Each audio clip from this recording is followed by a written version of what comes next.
கோவை உக்கடம் அருகே மது போதையில் காரில் வந்த இளைஞரை சோதனை செய்ய முற்பட்ட காவலரை காருக்குள் வைத்து ஓட்டி சென்ற வாலிபரை பிடித்து காவல்துறையினர் தர்ம அடி கொடுக்கும் வீடியோ வெளியாகி பரபரப்பை ஏற்படுத்தியுள்ளது.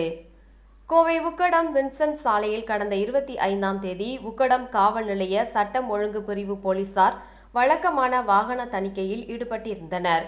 அப்போது அவ்வழியாக வந்த விலை உயர்ந்த காரை நிறுத்தியுள்ளனர். தொடர்ந்து காரை ஓட்டி வந்த இளைஞரை கீழே இறங்குமாறும் போலீசார் அறிவுறுத்திய நிலையில் காரில் இருந்து அந்த இளைஞர் இறங்க மறுக்கவே தலைமை காவலர் ஒருவர் காருக்குள் ஏறி அந்த இளைஞர் மது போதையில் உள்ளாரா என்பதை கண்டறிய சோதனையில் ஈடுபட முற்பட்டுள்ளார்.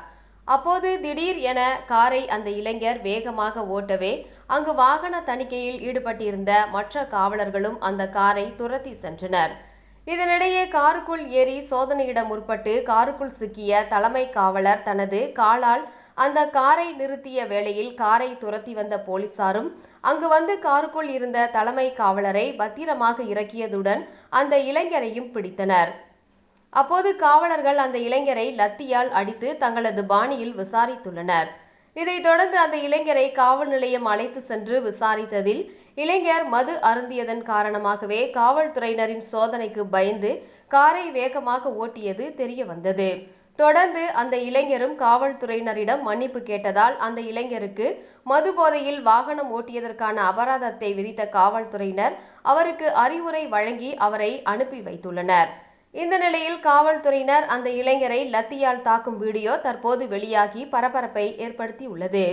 நேற்று முன்தினம் கோவை டவுன்ஹால் பகுதியில் அதிமுக பிளக்ஸ் பேனர் வைத்தது தொடர்பாக பிரச்சினை ஏற்பட்ட போது காவல் உதவி ஆய்வாளரை திமுக பிரமுகர் பொறுமையில் பேசி மிரட்டிய வீடியோ வெளியான நிலையில் அதில் இருந்த உதவி ஆய்வாளர் தான் தற்போது போதையில் கார் ஓட்டி வந்த இளைஞரை தாக்கியதும் குறிப்பிடத்தக்கது.